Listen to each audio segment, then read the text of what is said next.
Di sini gue akan bahas rahasia dari para top 1% dari populasi.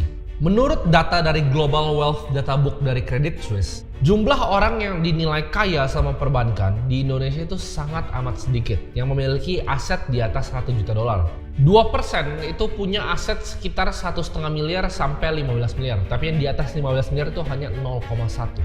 Nah, di sini gue pengen sharing ke kalian berdasarkan pengalaman gue pribadi dan pengalaman dari teman-teman gue, ya. Gue kumpulin jadi satu ya di video ini. Rahasianya apa sih untuk sampai ke 1 juta dolar pertama? Di usia yang relatif muda, gue berhasil mencapai aset segitu dan bahkan melewatinya dalam liquid net worth. Jadi di sini gue pengen sharing ke kalian gitu, hal-hal yang gue lakuin dan juga yang gue dengar dari teman-teman gue. Ini gue lakukannya tanpa bantuan dari orang tua, tanpa bantuan dari kenalan apapun, tanpa privilege dari manapun. Rahasia yang pertama dari orang-orang high net worth individual ini adalah mereka itu nggak ngejar yang namanya status, tapi yang mereka ngejar adalah pure kekayaan atau wealth. Nah, di sini ada dua perbedaan yang sangat signifikan antara status dan juga kekayaan. Status adalah sebuah permainan yang manusia suka mainin dari awal, ya kan? Siapa yang berkuasa lah, kepala desanya siapa. Status itu game paling lama dalam sejarah manusia. Jadi dari awal yang muncul manusia ada prostitusi, ada perjudian, dan juga ada game status ini. Politik itu adalah contoh dari game status. Jadi kalau kita ngelihat ya di politik itu nggak semua orang bisa selalu di atas. Tapi itu ada eranya. Bahkan presiden pun ada eranya. Ya. Presiden yang dulu dipampang di sekolah kita itu setiap kali ada gambar Pancasila dan mukanya, sekarang ada yang udah nggak ada lagi. Gitu. Politik itu terus berganti. Ya. Jadi status itu berganti dan status adalah zero sum game. Jadi untuk seorang bisa naik harus ada orang yang tarik lagi. Nah, beberapa game status itu orang banyak yang nggak sadar mereka terperangkap di game status. Bahkan biasanya orang-orang yang ngomong seperti ini, orang yang punya uang itu adalah orang jahat, ya. Gue hidup nggak butuh uang kok, gue hidup udah sangat bahagia nggak butuh uang. Itu sebenarnya game status untuk ngomong bahwa gue lebih baik dibanding lu. Ya, jadi sadar sini itu game status. Orang yang main game status itu suka banget narikin orang turun. Jadi orang bilang ini teranglah dia ini orang tua kaya, ini begini. Itu dia main game status. Artinya gue nggak bisa seperti lu.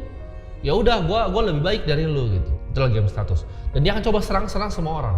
Jadi karena gue bilang tadi zero sum, untuk lu bisa gain sebuah status, lu harus serang orang. Dan orang itu harus jatuh untuk lu bisa naik di atas dia. Jadi caranya macam-macam. Dengan bilang uangnya dia bikin haram lah, dia inilah itu game status semuanya. Nah, rahasia dari orang-orang kaya ini adalah mereka nggak peduli dengan game-game status ini. Yang mereka peduli adalah game kekayaan. Dimana kekayaan itu adalah positive sum, bukan zero sum. Jadi lu nggak harus narik orang turun, tapi yang lu lakukan adalah apa? Lu ciptakan sebuah value di masyarakat. Lu ciptakan sebuah value, ya, lalu masyarakat akan kasih IOU-nya. Karena lu udah berbuat sesuatu ke mereka reward lu berupa uang. Jadi itu yang banyak orang nggak bisa telan, yaitu bikin uang adalah sebuah skill. Making money is a skill, ya. Karena gini, gue sempat baca blog salah satu orang ya, kalau misalnya emang pinter kenapa nggak kaya, alasannya banyak gitu. Tapi ada di situ tulis hoki. Menurut gue konyol gitu. Kalau misalnya ada alternate universe ya, dunia ini bisa dibagi 100, gue mau jadi kaya di 100-100-nya. Kalian mau percaya atau enggak ya, kalian ambil semua uang gue, taruh gue dimanapun ya, yang bisa ngomong bahasa Indonesia dan bahasa Inggris. Dalam 3 tahun gue bisa balikin semua uang gue. 3 tahun aja gue bisa balikin semua. Kenapa?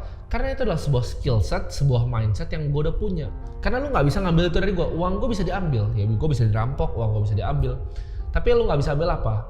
Isi dari kepala gue. Itu akan selalu ada di sini. Dan itu yang orang kaya itu fokus. Ya mereka fokus pada isi yang ada dalam kepalanya.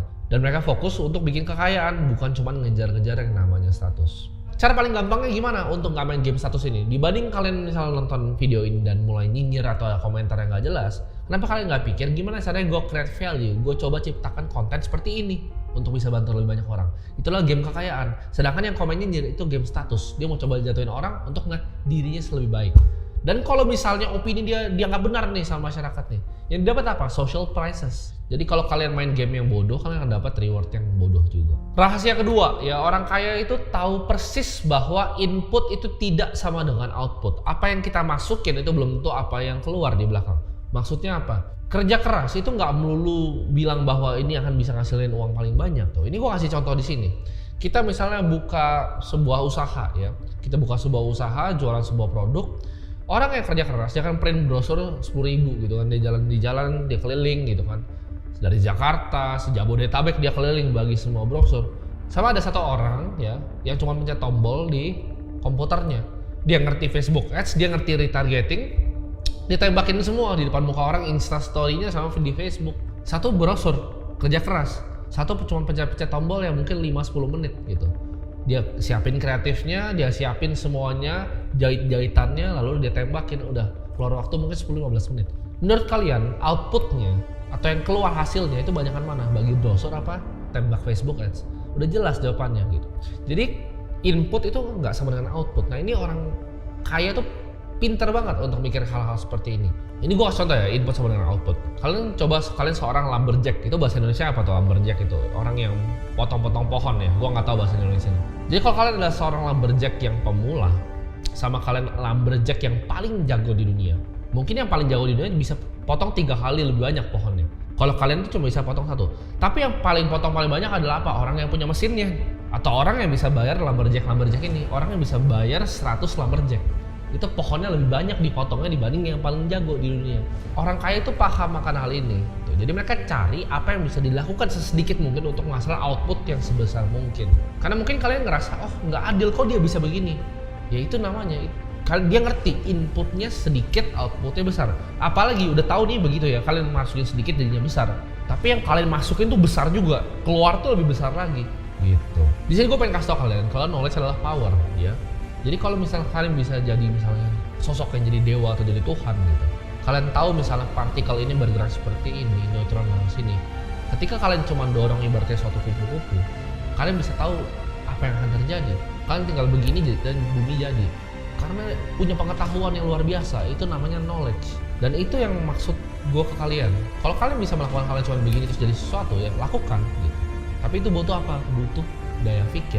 Rahasia ketiga ya, orang kaya itu sangat tahu sama dirinya, yaitu dia self-aware, dia sadar diri apa yang dia bisa kerjain, apa yang dia nggak bisa kerjain. Contohnya, lu bermimpi jadi Elon Musk ya kan, rocket scientist. Lu kalkulus sederhana differential equationnya nggak bisa ngitung. Lu mau jadi investor kayak Warren Buffett, lu lihat laporan keuangan aja nggak bisa akuntansi. Itu namanya nggak sadar diri. Karena setiap manusia itu punya keunikannya masing-masing. Ini kesalahan banyak dari kalian. Ada kalian yang mau coba untuk bahkan jadi gua gitu, atau mau coba jadi orang-orang lain gitu yang menurut kalian adalah hebat. Kalian nggak akan pernah bisa jadi orang-orang itu, karena setiap orang tuh berbeda pada dirinya masing-masing. Gue punya kelebihan gue sendiri dan gue tahu kelebihan gue di mana. Gue jagonya investasi, gue jagonya bikin konten, gue jagonya marketing. Gue tahu gue skill gue di mana, yang gue bisa gabungin jadi dunia sendiri. Nah kalau kalian mau coba contek itu nggak akan sama, nggak akan ketemu dan nggak akan match gitu. Mungkin kalian nggak akan bisa ngomong kayak gue gitu, atau kalian nggak akan bisa ngitung kayak gue ngitung. Jadi jangan disamain gitu. Kalian pasti punya masing-masing skill set kalian sendiri yang orang lain nggak punya. Ini gue akan coba kasih contoh pakai Scottie Pippen ya. Kalau kalian tahu Scottie Pippen di basket, dia itu bukan yang paling jago dribblenya, bukan yang shootingnya paling jago. Scottie Pippen itu adalah satu tim sama Michael Jordan zaman dulu. Dia adalah Hall of Famer basketball player, tapi dia nggak paling jago shoot. Ya, dia bukan Ray Allen. Dia juga nggak dribblenya nggak keren-keren amat. Yang dia paling jago apa? Rebound. Ya, buat yang nggak ngerti basket, rebound itu ketika bola masuk ke ring keluar dia cuma ngambil. Dia cuma ngambil bola. Cuman dia tahu dia mau jadi yang terbaik di rebound ini, cuma ngambilin bola terus passing udah. Jadi dia ngambilin bola paling jago satu NBA. Dia bilang di interviewnya dia sampai hafalin kalau Ray Allen nembak itu bolanya muter ke belakang, jatuhnya ke sebelah kiri atau kanan dia udah tahu. Jadi sebelum orang tahu bolanya, dia udah lompat duluan dan dia pasti dapat. Dia cuma fokus di rebound. Itu sadar diri. Kalian juga pasti punya keunikan kalian masing-masing. Jangan lu jadi Scottie Pippen, coba jadi Michael Jordan. Kalau waktu itu Scottie Pippen mau coba jadi Michael Jordan, jago shoot keren segala macam, dia nggak akan jadi Hall of Famer basketball player, ya. Jadi jadilah Scottie Pippen. Fokusin di apa yang kalian lebih kuat, itu akan bikin kalian lebih maju dibanding kalian fokus untuk improve dari kelemahan kalian. Jadi jangan dengerin orang yang bilang improve kelemahan lu, growth mindset ini, enggak, ya. Saran dari gue, cari yang kalian jagonya apa. Lu jago ngedit, lu jadi yang paling jago ngedit, nggak usah so ide, nggak usah pindah-pindah industri. Lu jadi orang yang bisa sales, jadi yang paling jago di sales gitu. Lu orang yang jago bikin konten, ya bikin konten yang terbaik. Jangan lu lihat orang bikin ini terus lu ikutin, orang bikin ini lu ikutin. Itu nggak unik ya, lu punya keunikan lu masing-masing. Rahasia keempat dari orang kaya itu adalah networking. Mungkin kalian udah banyak yang denger ini, tapi gue akan bahas secara dalam. Salah satu mentor dari gue di industri saham bilang seperti ini. Kalau lu bukan yang paling jago ngitung, jadi orang yang paling jago masuk ke ruangan-ruangan tertentu. Maksudnya apa? Menurut dia, orang yang bisa masuk ke ruangan-ruangan tertentu, ketemu orang-orang tertentu, akan lebih jauh karirnya di industri finance dibanding orang-orang yang cuma jago analisa. Kenapa? Karena orang-orang yang bisa ketemu orang ini, dia bisa bahkan cari analisa yang lebih pinter lagi dari bos-bos yang di atas dia. Dia bisa nyontek beli sahamnya apa dan ikutan beli. Dia bisa tahu laporan keuangan kira-kira ntar keluarnya seperti apa sebelum keluar. gitu. Jadi kalau orangnya cuma analisa, dia cuma lihat dari belakang gitu. Oh ini yang terjadi. Sedangkan orang yang pintar nyari-nyari informasi, dia bisa tahu oh nextnya kira-kira nih omsetnya aja bakal segini. Kalau kalian nggak bisa masukin kalian ke ruangan-ruangan tertentu, kalian nggak akan pernah jadi orang apa-apa. Jadi itu skill yang orang kaya punya, skill untuk ngelobi orang, skill untuk bisa dapat akses untuk masuk. Orang banyak bilang, oh masuk perusahaan enak karena ada orang dalam. Cuma kan gimana caranya proses untuk cari orang dalamnya, gitu. Jadi orang bilang, oh enak lu bisa dapat informasi seperti ini. Lu bisa nggak dapetin informasinya? Susah lu dapat informasinya. Itu skill untuk bisa masuk ke ruangan-ruangan tertentu. Dari ruangan-ruangan tersebut, dari network gue bisa bikin deal gitu. Kalian di WhatsApp kalian banyak nggak orang kirim malam-malam, oh ini ada startup ini lo mau masuk nggak? $10.000, $20.000 nilai punya gue. Nggak ada kan? Kalian nggak dapet deal. Kenapa? Karena nggak punya network. Gue setiap minggu pasti ada deal yang datang ke gue. Bahkan terlalu banyak deal sampai gue pusing mau bikin atau kerjanya mana. Opportunity terlalu banyak gitu.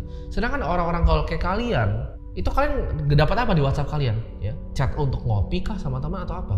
Kualitas network kalian menentukan network kalian. Gua tantang kalian sekarang. Siapa yang kalian bisa pinjam di detik ini juga 1 miliar di kontak kalian? Ada nggak? Kalau nggak ada, kontak kalian sampah isinya. Gue bisa telepon 20-25 orang yang bakal kasih gue 1 miliar. Kalau gue pinjem sekarang ini nih, detik ini juga gue telepon 1 miliar pasti ditransfer. Jadi kalau kalian nggak punya network seperti itu, ya kalian harus mulai bikin. Entah lu join komunitas lah atau apa gitu. Macam-macam, lu bisa networking. Bahkan gue networking di klub malam. Orang banyak bilang, oh ngapain begitu, mabok-mabok. Yang gue lakukan adalah, orang yang bisa booking sofa semalam 24 juta itu biasanya bukan orang main-main. Jadi dari situ gue justru banyak banget kebuka opportunity dan network gue. Ya itu salah satu contoh caranya. Atau kalian datang ke private events, ketemu sama orang dan lain-lain. Nah kita akan bahas ya rahasia yang kelima, yaitu orang kaya itu sangat menjaga yang namanya waktu. Mereka takut kalau waktu mereka diambil sama orang lain. Ini makanya mereka jarang untuk ikut meeting-meeting yang nggak berguna. Kalau nggak berguna banget, itu mereka jarang. Nah ini kalian akan ngerti kalau kalian udah pernah ketemu orang yang punya duit mungkin ratusan miliar sampai triliun. Mereka nggak suka ditelepon, ya. Mereka nggak suka ditelepon, yang mereka suka lakuin adalah apa? Chat. Bahkan deal-deal besar pun mereka chat aja. Karena mereka rasa telepon tuh terlalu buang-buang waktu, ada halo dan lain-lain. Mereka langsung straight to the point, langsung WhatsApp. Mereka tuh nggak suka untuk bullshit kayak kalian ngajak ngopi tanpa agenda. Biasa ketemu pun udah tahu, oh kita hari ini mau ngomongin ini ya, ngomongin ini. Jadi mereka sangat jaga waktunya karena mereka tahu hal yang terbatas di dunia ini adalah cuma waktu. Uang itu unlimited, energi itu bisa diciptakan, bisa dicari gitu. Sedangkan waktu ya limited. Makanya kalau kalian bingung ngapain orang kaya itu charter jet 300 juta ke Bali. Jawabannya adalah waktu. Mereka malas ngantri di bandara. Menurut mereka ngantri di bandara itu lebih mahal dibanding mereka cuma masukin mobil langsung Alphard private jet pakai hawker turun di Bali gitu. Karena mereka nggak mau buang waktunya, mereka nggak mau ngantri kayak orang-orang biasa. Jadi mereka menjaga waktunya. Dan kalian nih, kalau kalian belum kaya, kalian pelajarin untuk mulai jaga waktu kalian. Kalian anggap waktu ini terbatas, cuma 24 jam. Apa yang gue mau ciptakan, apa yang value yang gue mau create, apa bisnis yang gue mau bikin, apa investasi yang mau gue bikin, apa konten yang gue mau bikin. Jangan cuma fokusnya untuk main game, nonton TikTok gitu. Itu akan buang waktu kalian terlalu banyak. Dan kalian gue yakin gak akan kemana-mana sampai kalian ngerti untuk bisa jaga waktu kalian.